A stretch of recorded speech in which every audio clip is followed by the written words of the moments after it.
नमस्कार आमी बाबली और आपनारा देखছেন बंग बाबली यूट्यूब चैनल। आपनादेर सकलके बंग बाबली यूट्यूब चैनेले स्वागत। चले एसेছি आजके नतून भिडियो निये। आजकेर भिडियो आईसीडीएस केंद्रिक।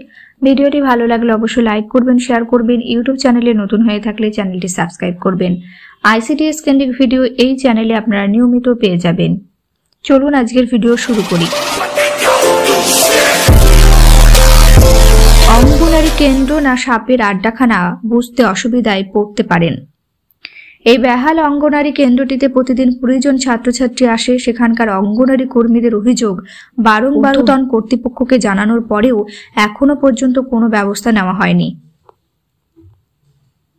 রেল লাইনের পাশে ছোট্ট একখানা একচালা ঘর, সেই একচালা ঘরেই একসঙ্গে চলে পড়াশোনা ও কাঠের জালে রান্না। মাথার টিনের চালটাও ফুটো, নেই শৌচালয়ের সুবিধা। চাপদানি নয়াবস্তি এলাকায় এই বেহাল অবস্থাতেই চলছে অঙ্গনারী কেন্দ্র।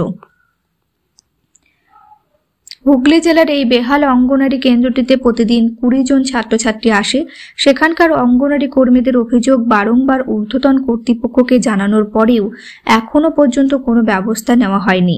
বর্ষাকালে অঙ্গনারী কেন্দ্রের মধ্যে রান্নাবান্না বা পড়াশোনা করানো কার্যত অসম্ভব হয়ে ওঠে। একই সঙ্গে অঙ্গনারী চারপাশ ভরে উঠেছে বন জঙ্গলে, যার ফলে সাপ ও অন্যান্য বিষাক্ত পোকামাকড়ের ভয় সবসময় থাকে। এই বিষয়ে অঙ্গনারী কর্মী শ্রাবণী বিশ্বাস বলেন, একটি মাত্র ঘরের মধ্যে হয় রান্না বান্নার কাজ। কাঠের আগুনে রান্না হওয়ার কারণে ধোঁয়ায় সমস্যা হয় পড়ুয়াদের। সেন্টারটিতে কোনো শৌচালয়ের সুবিধা না থাকার জন্য অঙ্গনারী কর্মীদেরও অসুবিধার সম্মুখীন হতে হয়। আগস্ট মাসে এই অঙ্গনারী কেন্দ্রের মধ্যে বিষধর সাপ দেখতে পাওয়া গিয়েছিল, যার ফলে আতঙ্ক ছড়ায়।